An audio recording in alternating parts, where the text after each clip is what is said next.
Hi, this is Lee Southern with MMA UK, and we're talking to BJJ brown belt Grant Hensby, studying with Eddie Cohn and with Submission MMA.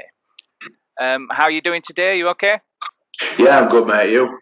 Yeah, not too bad. Not too bad. Good. Should we start back Should we start at the beginning then? Can you tell me how you started your BJJ journey? Right, so basically, not a lot of people know this actually, but basically I had ambitions to go into MMA. Started off at an MMA gym, quite a small little gym. My first coach, a guy called Charlie, brilliant guy, brilliant coach. He was the MMA coach and the jiu-jitsu coach. And basically, what it was is, like I said, I had some ambitions to do a bit of MMA, and thought it was great. We'd go down, we'd put the gloves on, we'd have a spar, gum shield in, and it was great. Head down swinging, all good fun.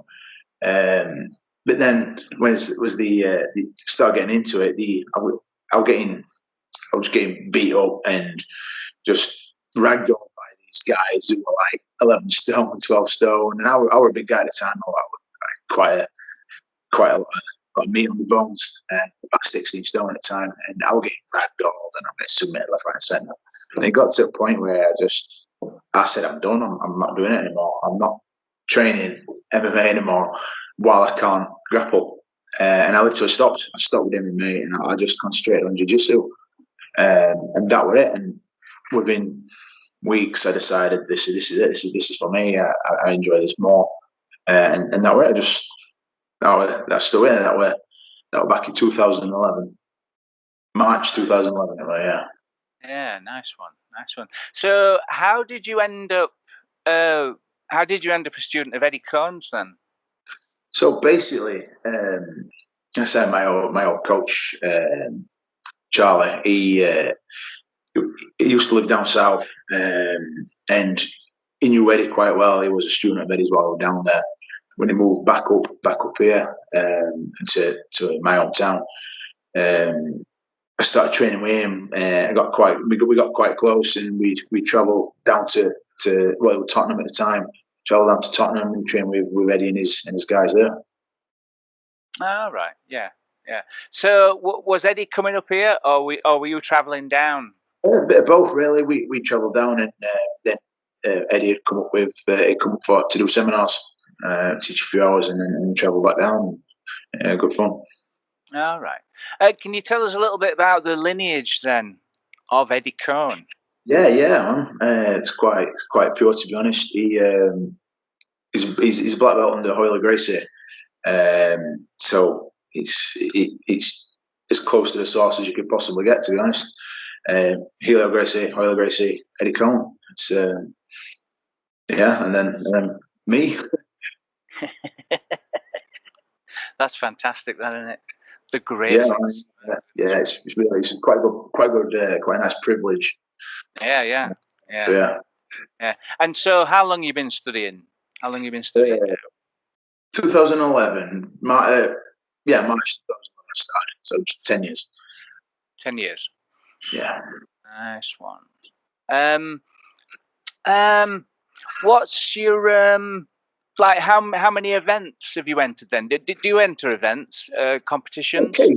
Yeah, occasionally. Yeah, I've done quite a few. Nothing too prestigious, anything like that. Empire Grappling, BJJ 24/7, British Open, things like that. Some of the older ones back in the day, like Mission Submission, things like that. But I was kind of not thrown. That's the wrong word. I've coached for quite a lot of my grappling time, basically. So whenever I've competed, I've always had a bunch of guys competing with me, and I kind of felt like I was missing matches and things like that. So I kind of just put it on the back burner a bit and more just coached really more than competed myself. But so late, I'd actually put a few competitions together, short succession.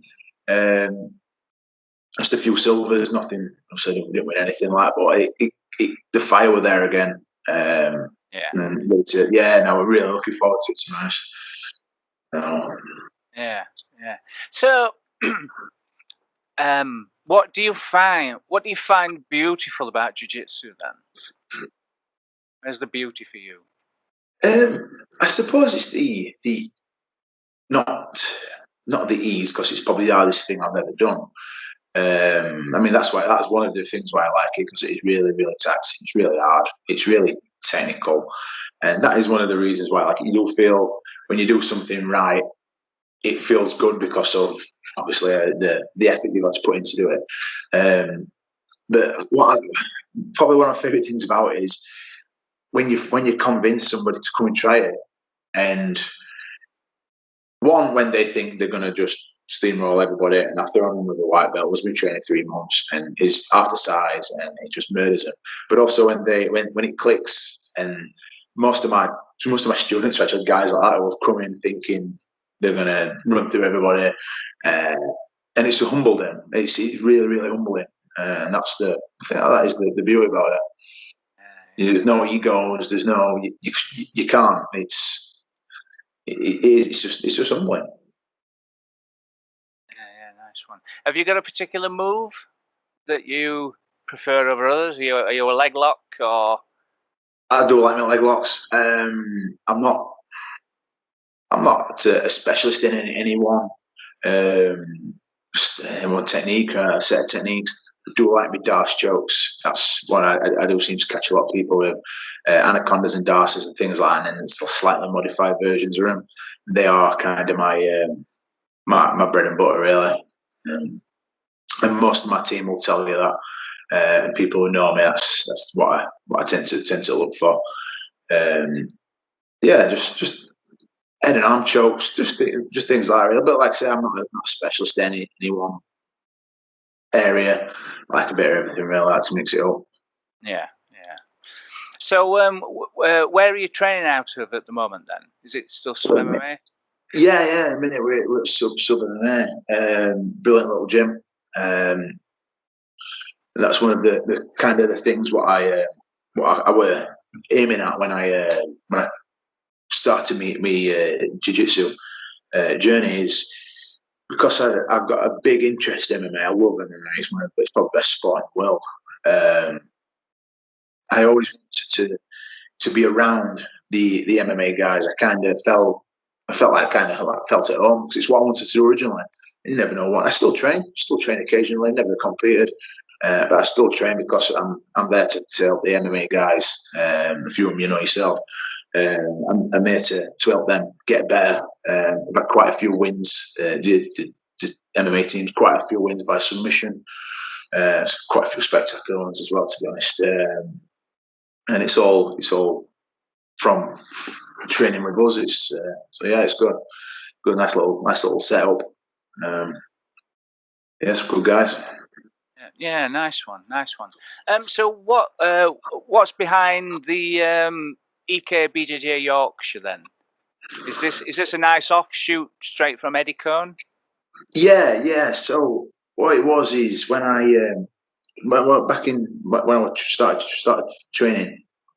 Try again. When I first started training with my friend Charlie, he was a blue belt at the time, so I was a white belt. He started to progress, and then he got a really good offer where he couldn't refuse. And he moved to Mexico.